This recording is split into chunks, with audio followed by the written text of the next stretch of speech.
Vamos a pedir a Gerson que nos aumente el volumen del micrófono. Bueno, hermanos, ahora voy a invitar al pastor para que empiece con el mensaje.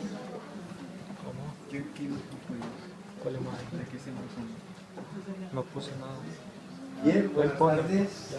Espero que hayáis tenido una buena jornada de trabajo y ahora, cuando llega el tiempo para relajarnos, para encontrarnos con el refrigerio espiritual, podamos tener nuestra mente en una disposición adecuada para poder no solamente oír, sino también escuchar. Hay una diferencia entre oír y escuchar. Uno puede oír algo, pero no entender lo que se dice. Por tanto, oyó, pero no escuchó. Así que el Señor nos bendiga para que podamos oír y escuchar. Bien, a ver si resolvemos nuestro pequeño problema técnico para ver hoy si acertamos cuál es el todo de la parte que vamos a mostrar.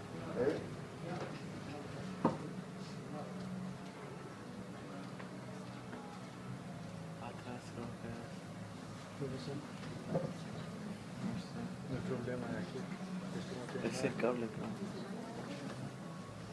Aquí atrás, ¿estará bien conectado?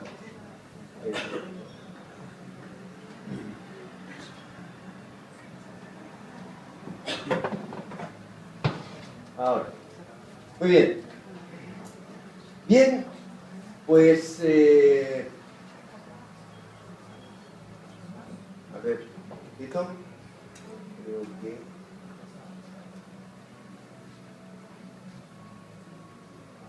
¿Sí?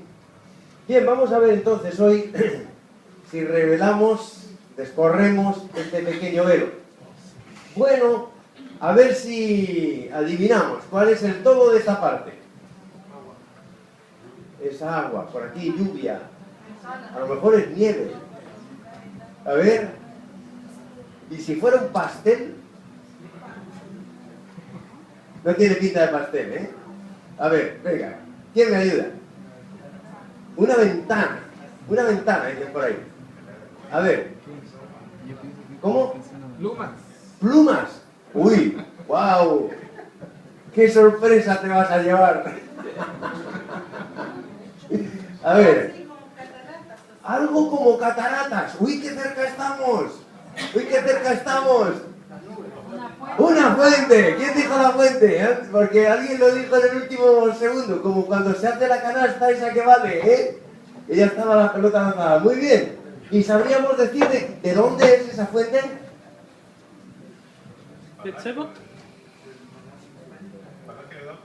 Muy bien.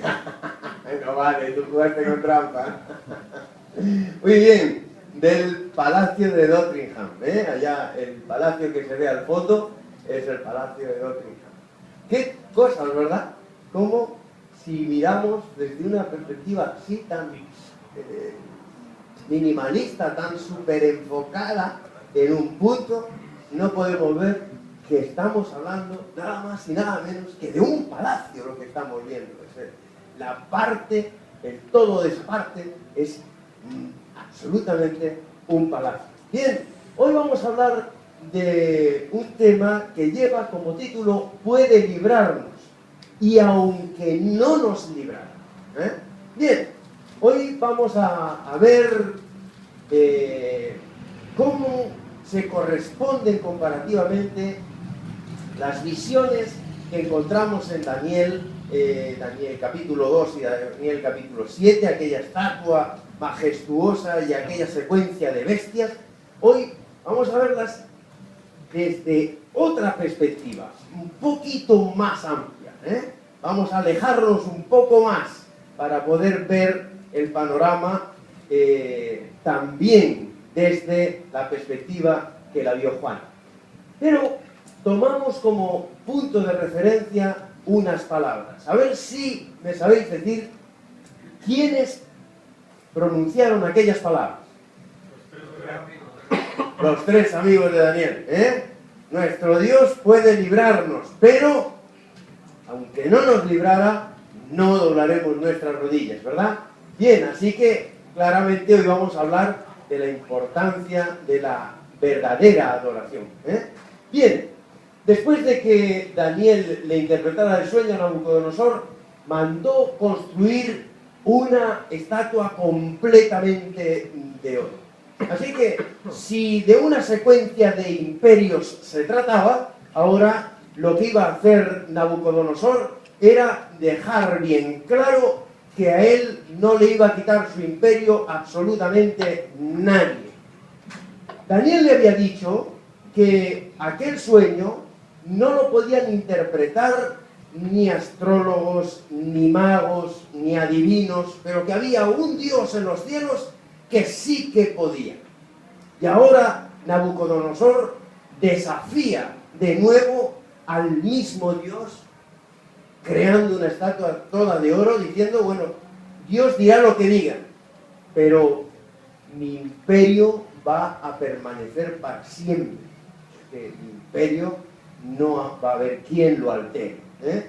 Entonces, el pregonero anunció: se manda a vosotros, pueblos, naciones y lenguas, que al oír todo instrumento músico os postréis y adoréis la estatua de oro que el rey Nabucodonosor levantó. Y el que no se postre y la adore, en el acto será echado dentro de un horno de fuego ardiente. Es curioso ver cómo la figura del sistema babilónico es una figura amenazante. O se hace lo que es la voluntad que el hombre dice, o el castigo es inminente. Y el castigo es el infierno. ¿Suena? El que no haga lo que yo digo va al infierno de punta de cabeza, ¿eh? Bueno, Daniel 3:7 dice que todos los pueblos, naciones y lenguas se postraron y adoraron la estatua de oro que el rey Nabucodonosor había levantado. Vamos a ver cómo estas mismas palabras las vamos a encontrar en las visiones que tiene Juan. Sin embargo, los compañeros de Daniel se mantuvieron en pie y no adoraron aquella estatua.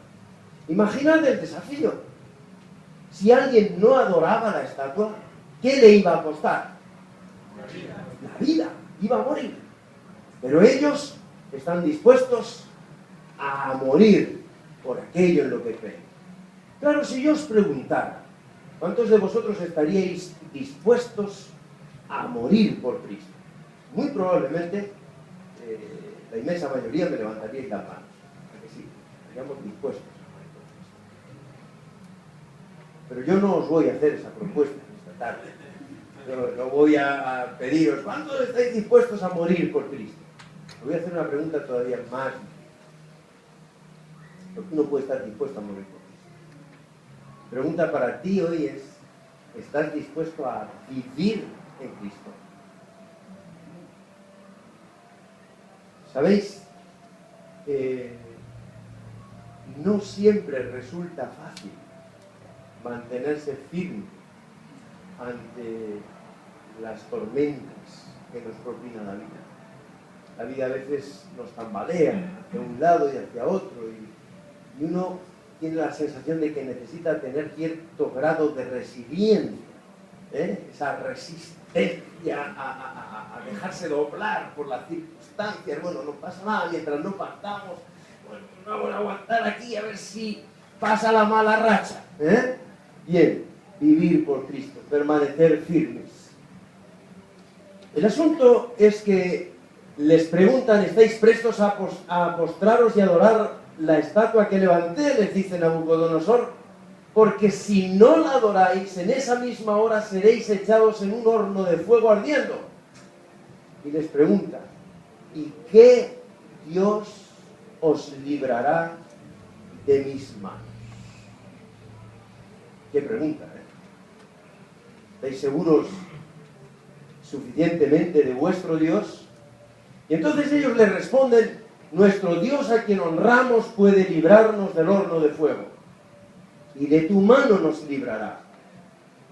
Y aunque no nos librara, oh rey, sepas que no adoraremos a tu Dios ni a la estatua que has levantado.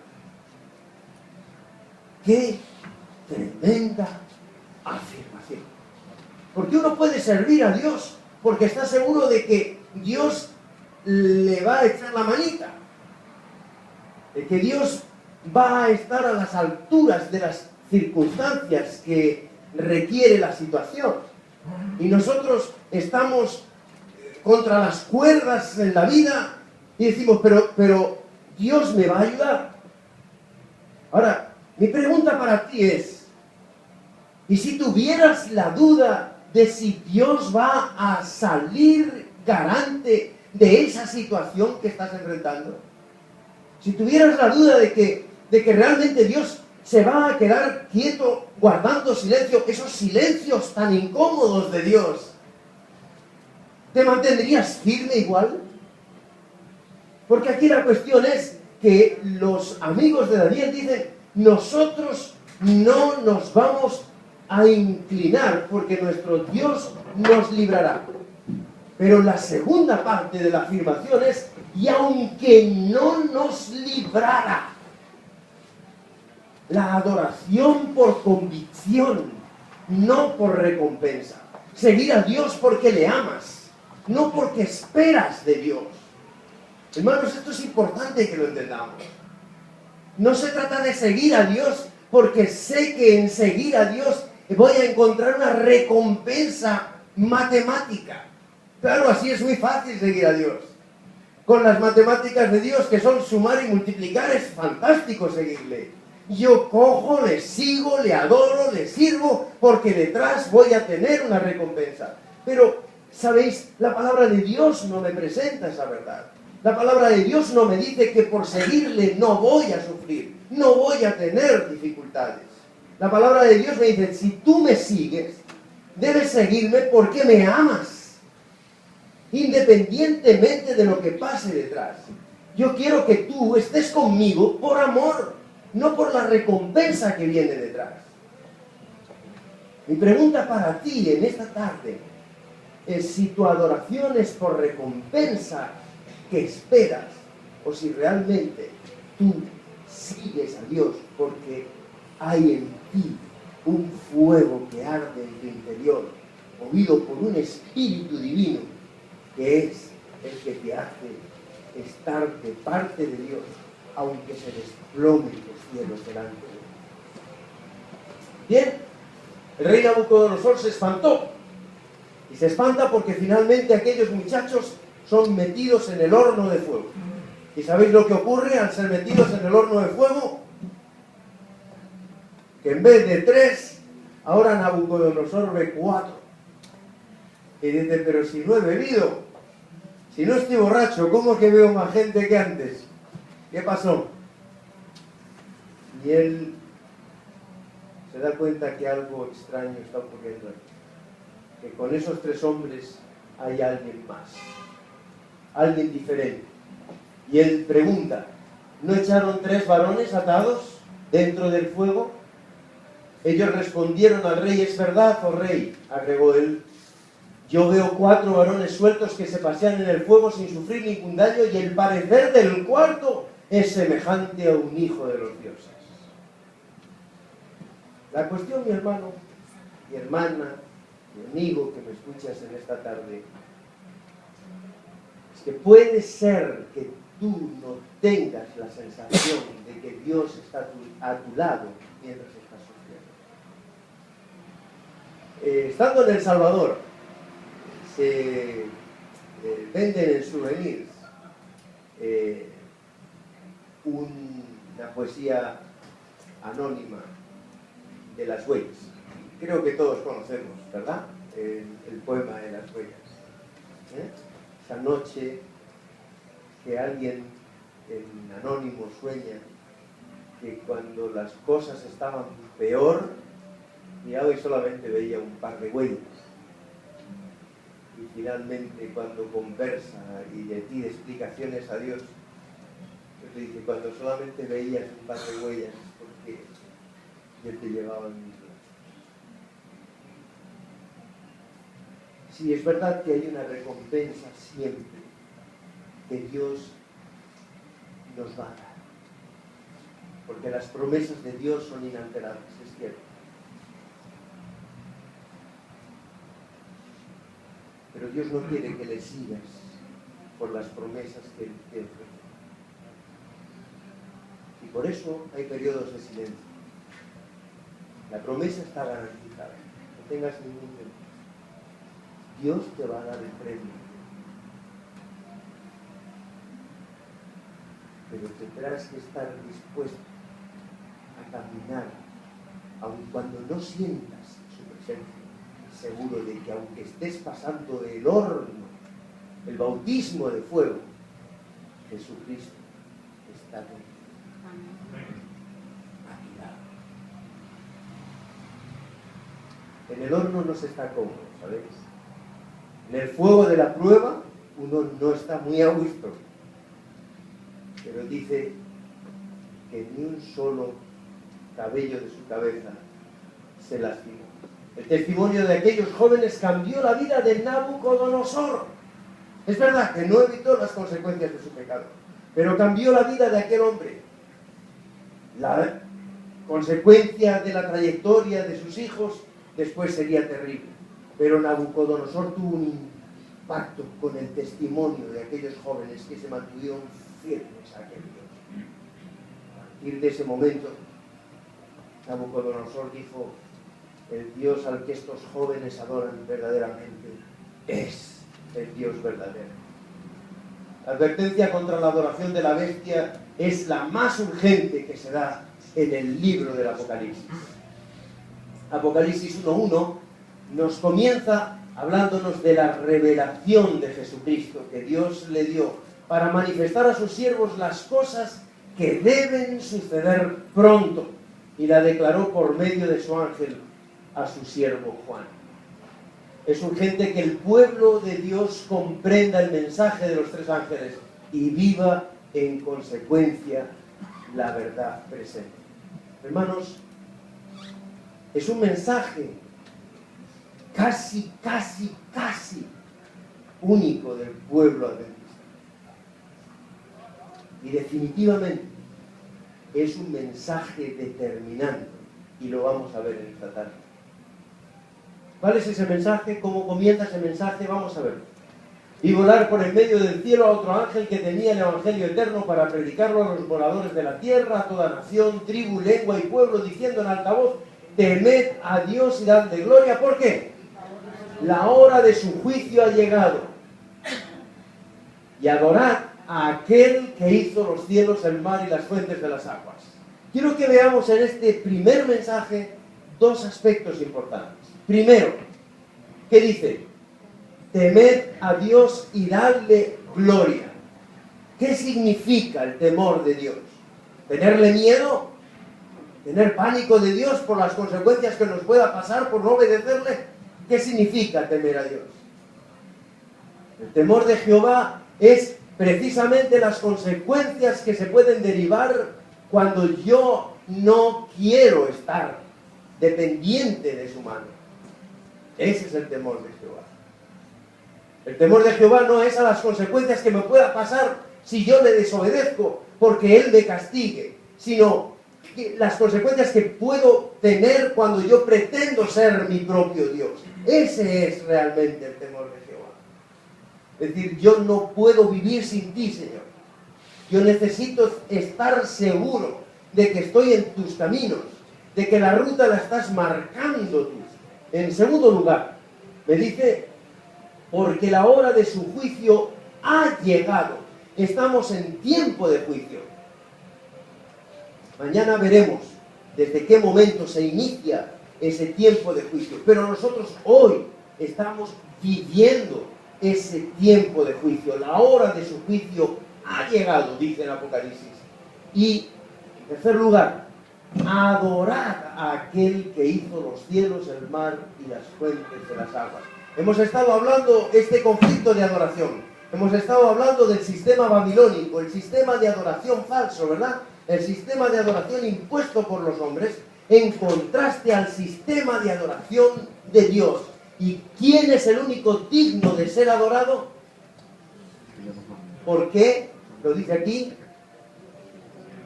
porque Él es el creador. Ahora, la pregunta, cuando nosotros hablamos de nuestro Dios como creador, ¿cómo nos lo imaginamos a Dios? Un Dios que crea y se marcha, llega, nos deja aquí, nos prepara las instalaciones, nos pone el agua, nos pone la tierra, nos pone el oxígeno en el grado suficiente, el nitrógeno en el grado suficiente, y se va. Y ahora, una vez creadas las leyes de la naturaleza, allá se apañe la criatura creada. ¿Os imagináis un Dios así? ¿Es así como veis a Dios? Bien, yo quiero un voluntario. Salga aquí al frente un voluntario, una voluntaria. Que sea bien valiente, porque lo que voy a pedir es un poco... Se lo voy a pedir al doctor. Se lo voy a pedir al doctor, porque como lo que voy a pedir es una prueba física, yo creo que el médico va a saber hacerlo. Bien, vamos a ver, doctor. Yo le voy a pedir que usted contenga la respiración durante 15 segundos. ¿Posible? Bien, vamos a contar. A partir de ya, 1, 2 y 3. Si vemos que se pone morado, le decimos que respire, 5 segundos lleva. 10 segundos lleva. 15. Muy bien. Ahora le voy a pedir una cosa un poquito más difícil. Que no parpadee durante 5 segundos. ¿Será posible?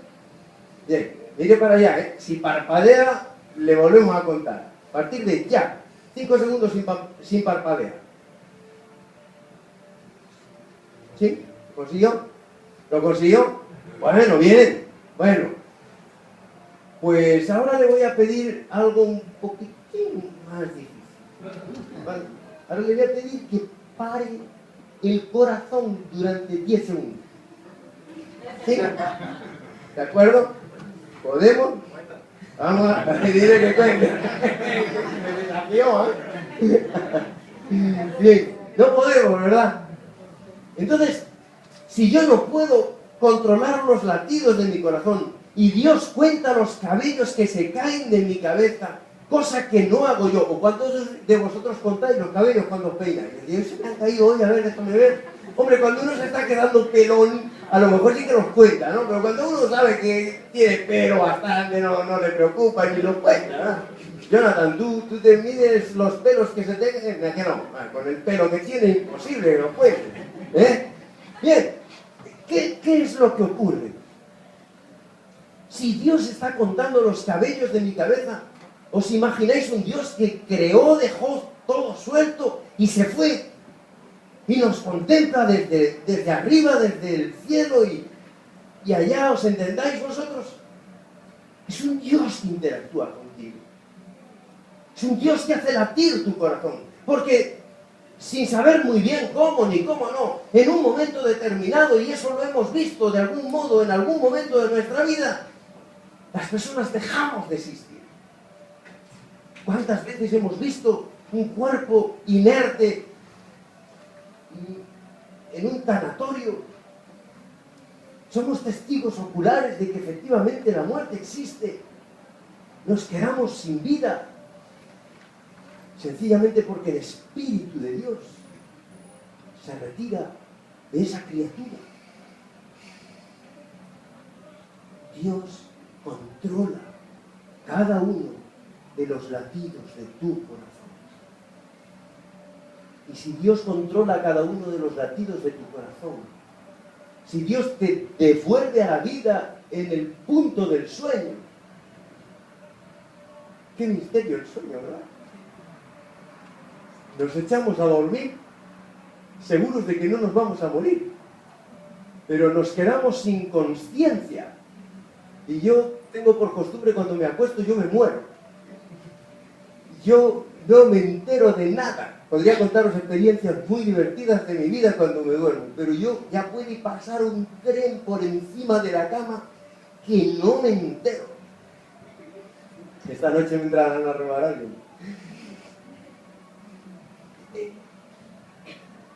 nos entregamos al sueño, que es algo sorprendente, con la plena seguridad de que por la mañana vamos a despertar. ¿Por qué? Algo en nuestro interior nos dice que un ser superior a nosotros está al control de nuestra vida. Y por eso confiadamente nos abandonamos en sus manos. No porque sea un Dios distante. Él es nuestro creador. Un segundo ángel lo siguió diciendo: ha caído Babilonia, porque ha dado a beber a todas las naciones del vino del furor de su fornicación. Hemos visto cuál era el sistema babilónico. Y nos dice el mensaje del segundo ángel que ese sistema de la adoración falsa ha caído, no funciona. El sistema de adorar al hombre, el sistema de quedar gobernado y dominado por las reglas humanas, ya ha dejado de funcionar. Y el último mensaje, el tercer ángel, lo siguió diciendo a gran voz: si alguno adora a la bestia y a su imagen y recibe la marca en su frente o en su mano, él también beberá del vino de la ira de Dios. Bien, este mensaje solo podrá ser proclamado por aquellos que estén llenos de amor. ¿Sabéis? Nosotros no podemos decirle a alguien si está haciendo algo bien o lo está haciendo mal si no tenemos sobre esa persona la dosis de amor necesaria para hacerlo. Cuando nosotros queremos reprender a alguien y queremos hacerlo desde nosotros mismos, desde lo más íntimo de nosotros, desde el razonamiento humano, lo que vamos a terminar provocando en la otra persona es dolor, es sufrimiento. Y cuando nosotros tenemos que proclamar el mensaje del segundo y del tercer ángel, tenemos que hacerlo de tal forma que las personas que escuchen ese mensaje sientan que tienen la gran alternativa de adorar a Dios, de cambiar su manera, su perspectiva, su óptica, ¿verdad? Deben tener el testimonio de Jesucristo. El libro de Apocalipsis solo presenta dos grupos de personas. No penséis que podemos pertenecer al grupo de los observadores de los acontecimientos del mundo. O pertenecemos al grupo que adora al Creador, o pertenecemos al grupo que adora a la bestia. O nuestro punto de referencia es Dios, o nuestro punto de referencia no es Dios. Así de sencillo. Así de sencillo. Es un todo o nada. Dios no nos quiere compartir con otras cosas. Dios ha decidido que o somos creación suya y el punto que ocupa todo nuestro pensamiento es Él, y de Él emana todo lo demás que hacemos, o entonces es nada. Este es el aspecto importante que tenemos que tener en cuenta.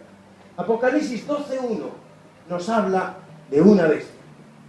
Me paré sobre la arena del mar y vi subir del mar una bestia. ¿Qué decíamos ayer que son las bestias? Poderes, reinos, ¿verdad? Muy bien. Vi salir del mar. ¿Y el mar qué era? Las gentes. O sea que de entre las gentes va a salir un poder, ¿verdad? Muy bien. ¿Qué tenía 7 cabezas? ¿Qué decíamos que eran las cabezas? Reinos, poderes. Y 10 cuernos. ¿Qué decíamos que son los cuernos? Reinos, poderes también, ¿verdad? Muy bien, así que aquí hay un lío de poderes que es tremendo, ¿eh? Por una parte tenemos una bestia que es un gran poder, un macro poder, que tiene 7 poderes, que a su vez tiene 10 poderes. Aquí mucho poder, ¿eh? Y sobre sus cuernos 10 diademas, y sobre sus cabezas nombres de blasfemia. ¿Qué es una blasfemia? ¿Cuándo blasfemamos? Venga, ayudadme. Vamos a ver si el sueco no nos ha hecho olvidar el castellano. ¿Qué es una blasfemia? Creerse algo cuando uno no lo es.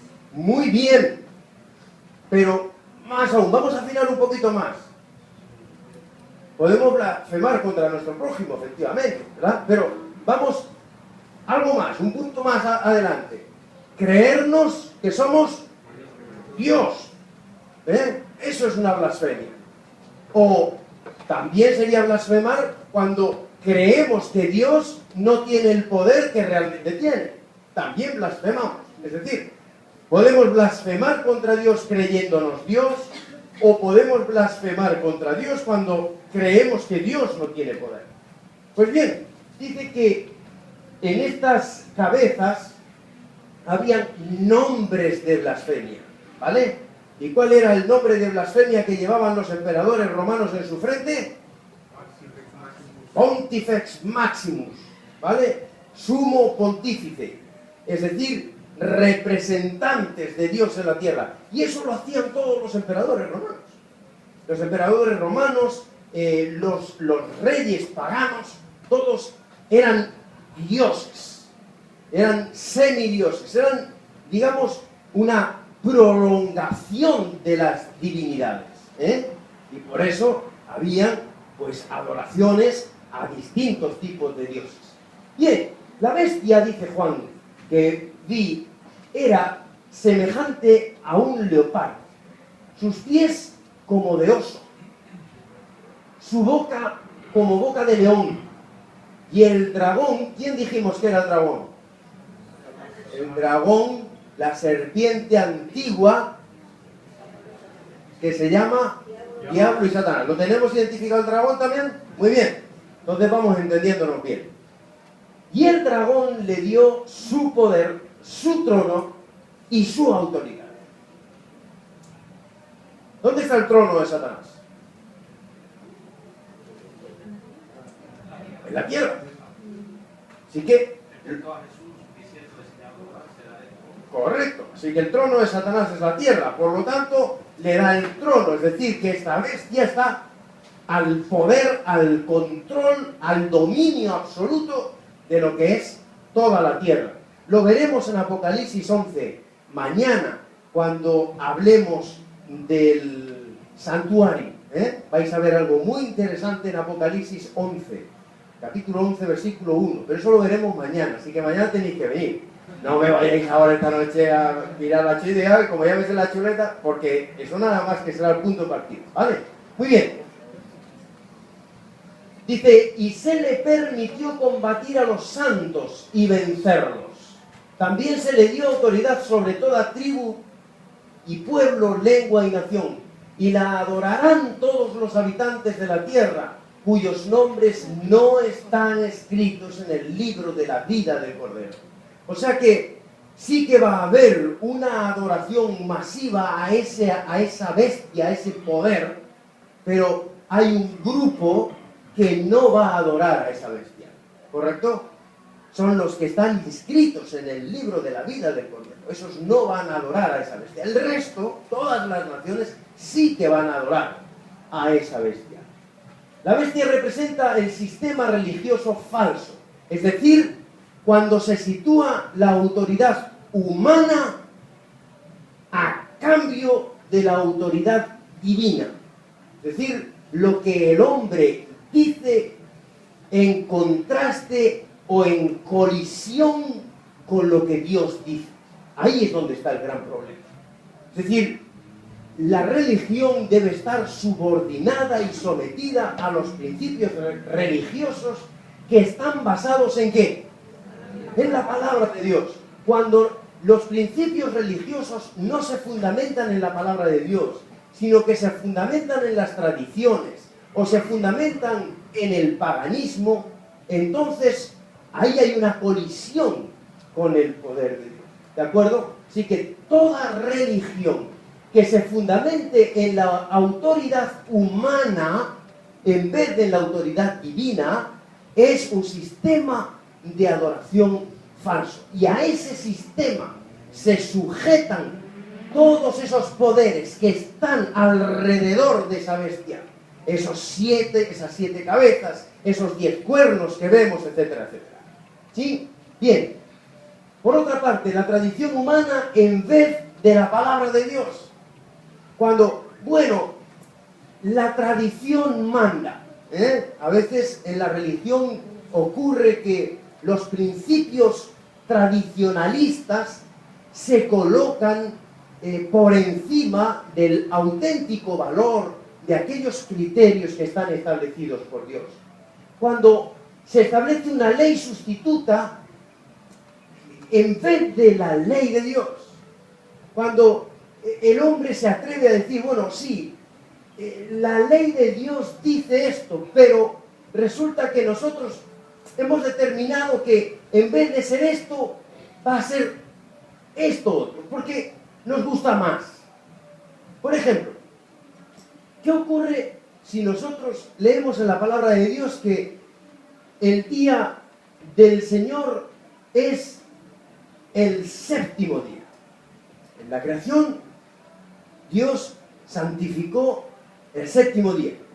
Y ahora nosotros cogemos y decimos, bueno, pues como Jesús resucitó el primer día, en vez de guardar el séptimo día, vamos a conmemorar el primer día. Porque, hombre, si Cristo resucitó el domingo, pues en vez de adorar como adorábamos hasta ahora el sábado, vamos a cambiarlo y vamos a decir que sea el domingo.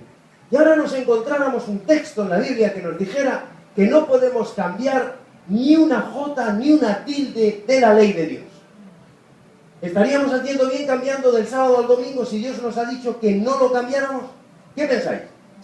No lo haríamos bien. ¿Por qué? Porque estaríamos yendo en contra de la ley de Dios. Es decir, estaríamos creando una ley nuestra por encima de los principios de Dios. ¿Me seguís el argumento, verdad? Bien. Un sábado falsificado, entonces, en vez del verdadero sábado. Es decir, si Dios me ha dicho que el día del Señor es tal día, y tal día no pasa nada. Porque el argumento que la serpiente le plantea a la mujer es, mira, tú puedes hacer lo que te dé la gana. Si es que tú no tienes que someterte a Dios para nada. Tú eres tan perfecto, tienes la capacidad de amar a tal grado, que aunque no estés todo el tiempo prendido de Dios, no pasa nada. Si en realidad son las ideas centrales. Con que tengas claros los ejes básicos para mantenerte en el nivel de flotación espiritual, ya está. No tienes que complicarte más la vida. Tú vas a ser capaz de amar igual. No, pero el principio está en que yo tengo que depender de Dios en la terminología y con los principios que Dios me ha establecido.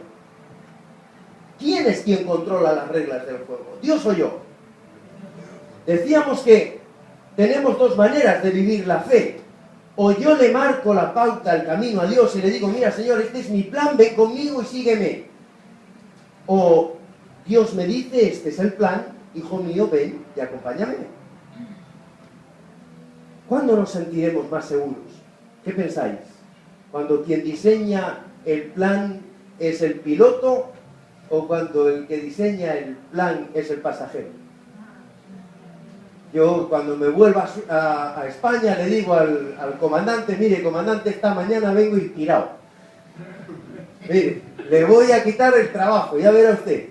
A partir de este momento usted se va a poder quedar en mi asiento, tranquilo, no se apure, no se preocupe, que yo voy, mire, yo tengo un programita en mi iPad que yo despego y aterrizo aviones. Así que mire, no se preocupe, quítese que voy a despegar yo este point. Y me siento y me pongo ahí y me llegan los pies a los pedales. Y me llega la mano a la palanca. Y el comandante dice, mira, nos la vamos a pegar tú y yo. No sé cómo lo ves, pero no creo que sea una buena idea. ¿Y los pasajeros qué dirían? José Manuel, por favor, siéntate en tu asiento, déjate de tonterías que queremos llegar, ¿verdad? Algo así de exagerado, mis amigos, es lo que normalmente hacemos. Nosotros no sabemos pilotar porque no podemos parar el corazón. Si fuéramos capaces de parar nuestro corazón, si fuéramos capaces de perder la vida y volverla a tomar, si fuéramos capaces de disponer totalmente de nuestra naturaleza, de nuestra realidad, yo entendería lo que la serpiente quería decirle a la mujer. Pero el tema es que el ser humano, la criatura creada, no tiene control completo sobre sí mismo. No lo puede. Sencillamente porque es criatura creada. ¿Cuál es la base entonces de la verdadera adoración? Aquí es donde está la cuestión. En Apocalipsis 4:11 dice: Señor, digno eres de recibir la gloria y la honra y el poder, porque tú creaste todas las cosas y por tu voluntad existen y fueron creadas. Esta es la base de la adoración. Yo puedo adorar a Dios sencillamente porque Dios es mi creador. Eso es lo que le da el sello de autoridad a Dios. ¿Ha dejado Dios algún sello de autoridad que me dé garantías de que realmente Él es mi creador? ¿Cuál sería ese sello de autoridad? Vamos a verlo. Dice en Génesis 2, 2 y 3: y acabó Dios en el séptimo día la obra que hizo, y reposó en el séptimo día de todo lo que había hecho en la creación. Y Dios bendijo el séptimo día. ¿Y qué? Y lo apartó para Él. ¿Verdad? Porque santificar es apartarlo para Él, ¿sí o no? Lo apartó para Él. Es decir, hizo de ese día el día suyo, el día del Señor. No es un día cualquiera. Es el día que Dios ha dicho: ese es mi día. Y lo decidió en la creación. Aclaradme una cuestión. Cualquier cosa que nosotros podamos decidir tras la línea divisoria del pecado hacia acá, ¿estaría avalada por la autoridad de Dios? ¿Qué pensáis?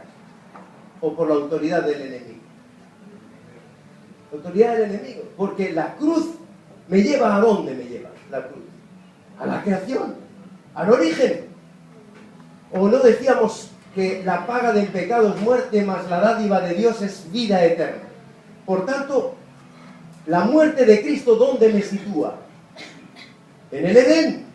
Si alguno está en Cristo, es una nueva creación. Luego me lleva al Edén. Y en el Edén, ¿qué me encuentro? Que Dios aparta para Él un día. Y ese día que aparta, perfectamente pudo ser un lunes, perfectamente pudo ser un martes, perfectamente pudo ser un miércoles. A mí me da igual el día que Dios hubiera seleccionado, os aseguro que me da exactamente igual. Si hubiera sido un viernes, hubiera sido perfecto también. Pero el día que el Señor se reservó para Él como día santo, para que yo tenga grabado en mi mente que Él es mi creador, fue el séptimo. Así que, ¿cuál es el día que yo debo guardar? El séptimo día de la semana. Porque Dios en 6 días hizo toda la creación y el séptimo día Él lo guardó para Él. Y lo guardó no para ponerme una carga en mi espalda, no para que yo tenga que sufrir en mis espaldas. Otra vez sábado, mira, y ahora. No. Me permite entrar en el reposo divino. Me permite disfrutar la evidencia semana a semana de que Dios es mi creador. Ese es el objetivo de guardar el día del Señor. No tiene otro propósito el sábado. El sábado no tiene una varita mágica que me santifica y que me hace ¡ping! ¡Chao! Lo que me permite ese día, cuando yo lo doy por válido porque el Señor lo dice, es que me someto a la adoración en el formato en el que Dios lo dice. Y Dios me dice, es el séptimo día, el que yo he santificado, el que yo he apartado para mí, porque en él reposó de toda la obra que había hecho en la creación. Claro, crear toda la tierra le debió cansar mucho a Dios, ¿pensáis? No, Dios no se cansó con la creación. Simplemente diseñó para que lo primero que el hombre viera cuando abriera sus ojos fuera ¿qué? ¿Habéis pensado en esa realidad? El hombre fue creado el sexto día, ¿sí? Así que el sexto día Adán tuvo muchísimo trabajo. Nada más crearlo, puso nombre a todos los animales, Dios le dio lo más bonito que le podía dar, que fue a Eva, que dicho sea de paso, ¿sabéis de dónde sacó a Eva? ¿De dónde sacó a Eva? La costilla. ¿Y de qué costilla sacó a Eva? De la costilla que está junto al corazón. Qué bonito. No la sacó de la cabeza ni de los pies, sino de la costilla que estaba junto al corazón, para que la amara. Y juntos se encontraron que el primer día que iban a tener que vivir iba a ser el del reposo divino. Algo maravilloso. Con Dios. Ese día especial apartado por Dios. La ley de Dios, mis queridos amigos, es la promesa que garantiza el poder de Dios obrando en el corazón de los verdaderos adoradores que reconocen que son justificados por la muerte de Jesús.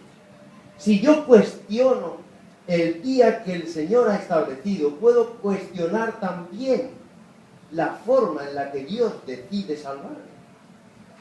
Porque si es cuestionable su día santo, también podría ser cuestionable el protocolo, el procedimiento para la salvación. Si cuestiono una cosa, podría cuestionar cualquier otra. Y podría decir, mira, en vez de ser salvo por gracia, ahora voy a ser salvo por las obras, como decíamos ayer. Prefiero arrepentirme antes que perdonar. Pero Dios es el que establece los criterios. Dios es el que marca las pautas.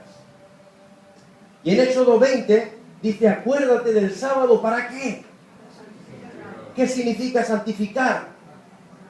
Apartar para el Señor.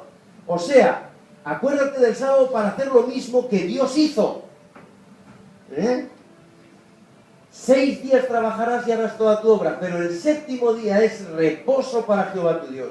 Porque en 6 días hizo Jehová los cielos y la tierra, el mar y todas las cosas que en ellos hay. Y reposó en el séptimo día. Por tanto, Jehová bendijo el día sábado. ¿Y qué hizo? Lo santificó. Un día especialmente apartado. El primer mensaje de los 3 ángeles es que adoremos a Dios como el Creador. ¿Cuál es el principio para adorar a Dios como el Creador? Reconocer la totalidad ¿de qué? De la creación. Si yo reconozco solamente la creación en parte, podré adorar a Dios en parte. Pero si yo comprendo la creación en su totalidad, podré adorar a Dios desde una visión mucho más amplia, como veíamos en el todo y en las partes. ¿Os acordáis del día del plátano? Que no fuimos capaces de adivinar hasta que nos fuimos hacia atrás. Hermanos, tenemos que aprender a ver las cosas de Dios desde la perspectiva más ampliada posible, como Dios las ve. En el pasado, Dios habló muchas veces y de muchas maneras a nuestros padres mediante los profetas. Pero en estos últimos días nos habló por el Hijo, a quien constituyó heredero de todo, por medio de quien hizo los mundos. El Hijo es el resplandor de su gloria, la misma imagen de su ser real, el que sostiene todas las cosas por su poderosa palabra. Y después de efectuar la purificación de nuestros pecados, dice en Hebreos 3, se sentó a la diestra de la majestad de las alturas.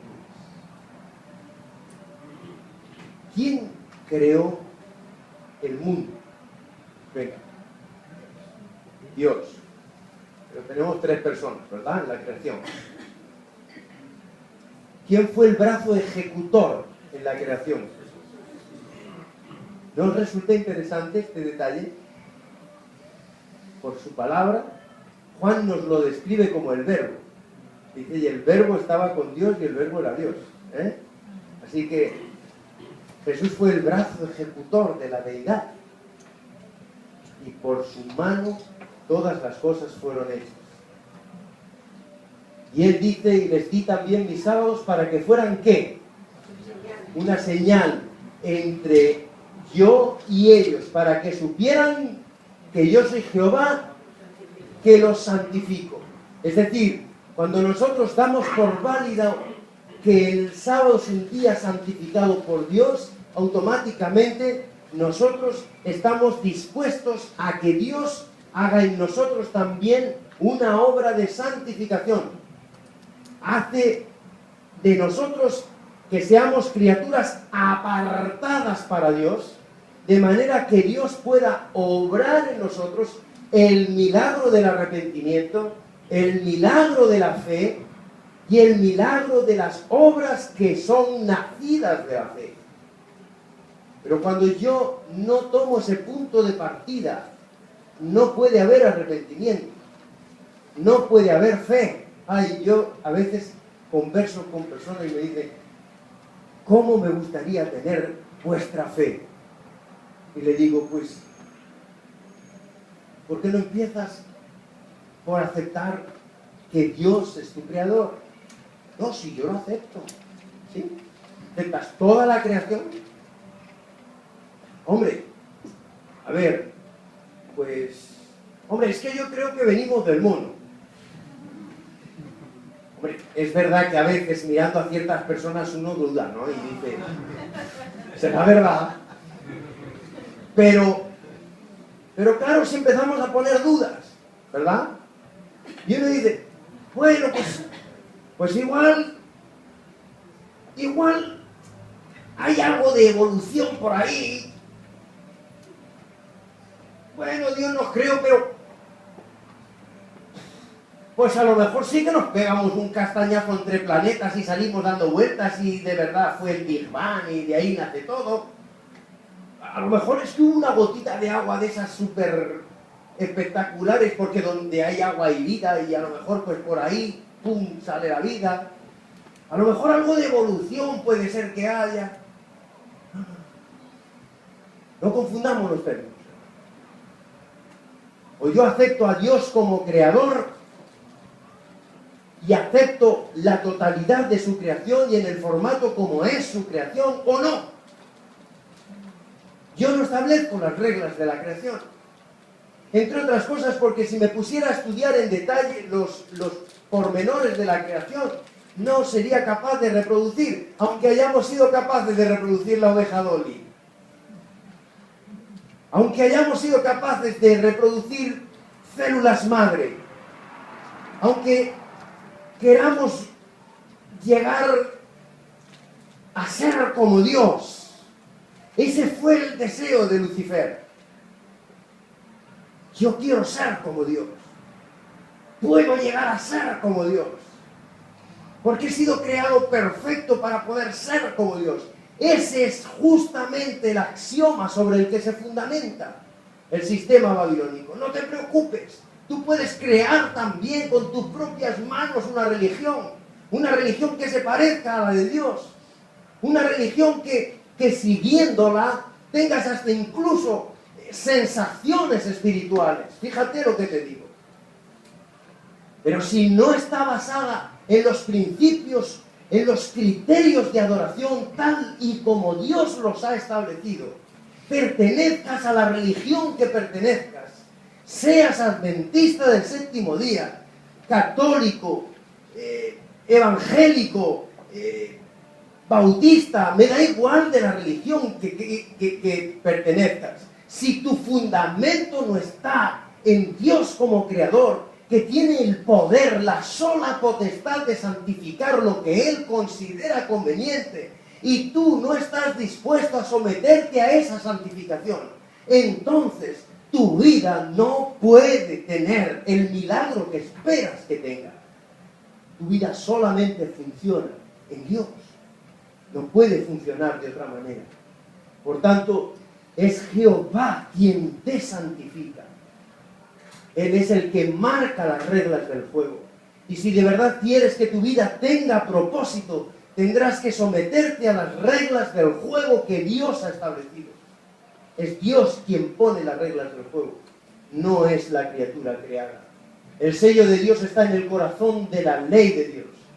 Y contiene su nombre, contiene su título, contiene su territorio.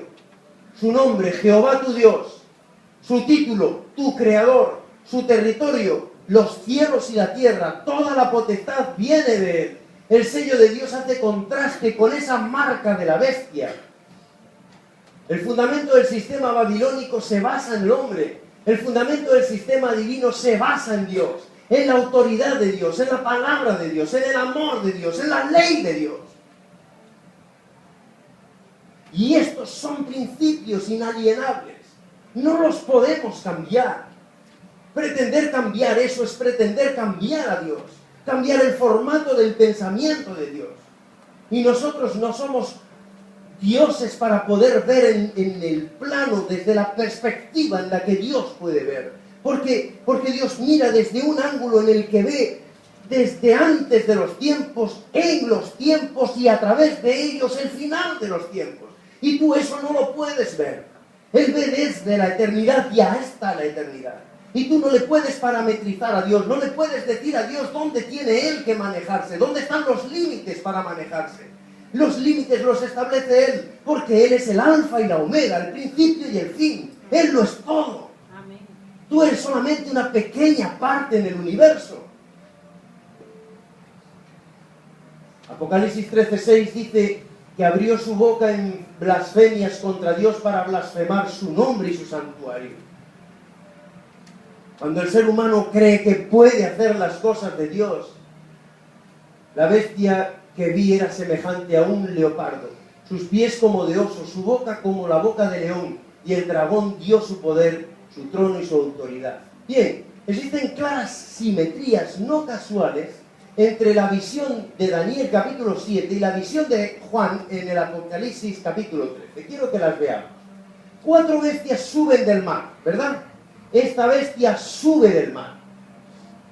La cuarta bestia, ahora las vamos a ver justo en progresión invertida. Aquí dice que la cuarta bestia, que simboliza a Roma, tenía 10 cuernos. Aquí dice que la bestia tenía 7 cabezas y 10 cuernos. Tiene ambas 10 cuernos, por lo que se sitúa en Roma también, ¿verdad? La tercera bestia es un leopardo que representa a Grecia. Aquí estamos hablando de una sola bestia, que es semejante a un leopardo. Por lo tanto, es semejante a Grecia. Es decir, avanza con la velocidad con la que hizo Grecia, ¿verdad? Con la que avanzó Grecia. La segunda bestia es un oso que representa a Medo-Persia. Y dice que la bestia tiene pies de oso, camina igual que lo hizo Medo-Persia. ¿Y qué hablábamos de Medo-Persia? Que fueron unos estrategas, cómo se metieron en Babilonia sigilosamente, sin que los babilonios se dieran cuenta, y cuando vinieron a darse cuenta, ¡pam!, se habían quedado absolutamente con el control de Babilonia. ¿Os acordáis? Así que avanza como un oso, es decir, avanza como lo hizo Medo-Persia, con tanta cautela, con tanta sutileza, que finalmente obtiene el poder casi sin que se le note que lo está cogiendo. La primera bestia es un león que representa a Babilonia. La bestia tiene boca como de león, habla como lo hizo Babilonia. ¿Y qué dijo Babilonia? Una estatua, y el que no me adore, al infierno. ¡Wow! Uf. Demasiadas simetrías, ¿no? Demasiados parecidos. El fundamento babilónico, vamos a recordarlo, hermanos. La autoridad del hombre, la palabra del hombre, las obras del hombre, la ley del hombre. Dice, os postraréis y adoraréis la estatua de oro que el rey Nabucodonosor levantó. El que no se postre y la adore en el acto será echado dentro de un horno de fuego ardiente.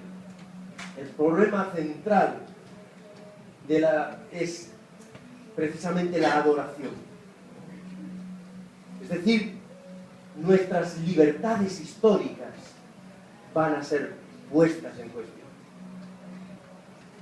La clave de todo esto, la clave del sistema babilónico, es el control humano sobre el resto de los hombres.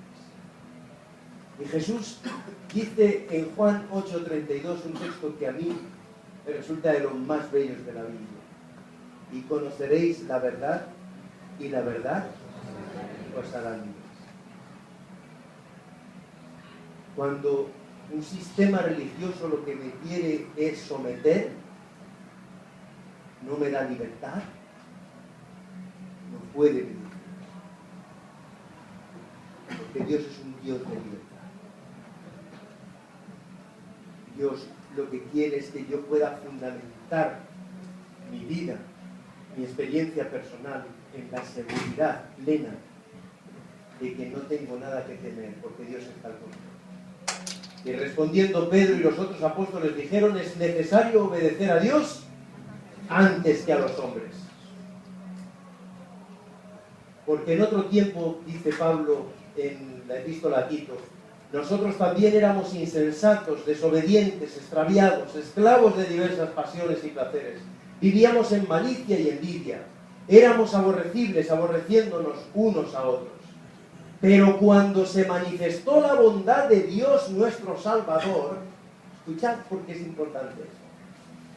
Cuando se manifestó la bondad de Dios nuestro Salvador y su amor hacia los hombres, nos salvó, no por obras de justicia que nosotros hubiéramos hecho, sino por su misericordia, por el lavamiento regenerador y renovador del Espíritu Santo.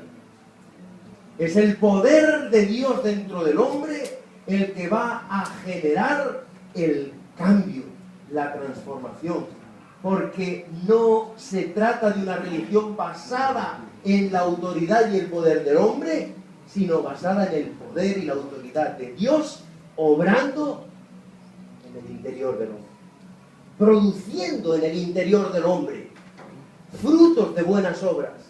Pero buenas obras nacidas de Dios, no nacidas del corazón del hombre, no nacidas de la opresión del hombre, sino de la santidad que Dios le otorga al hombre cuando el hombre se entrega en las manos de su Creador. Cuando el hombre decide ser santo para Dios. Bueno, pues el día de mañana hablaremos en ti reside el Espíritu Santo de Dios. No os lo perdáis. El día de mañana os gustará. Que Dios os bendiga. No sé si... bueno, esto creo que ahora lleva su protocolo. Le agradecemos al pastor por el mensaje de hoy. Bueno, hermanos, antes de pasar a las preguntas, en base al tema, quiero saber si el día de hoy hay visita. Y si hay, que se pongan de pie.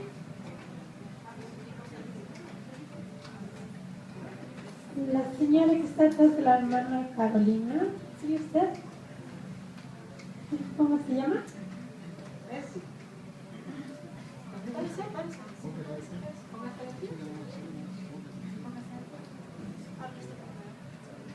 Bessie. Bessie. ¿De dónde viene? De Punta. ¿Perdón? Punta. Le damos la cordial bienvenida y si... Y aquí dos hermanos, ¿de dónde vienen? De Chile, bienvenido. Creo que es la segunda vez que están aquí, ¿no?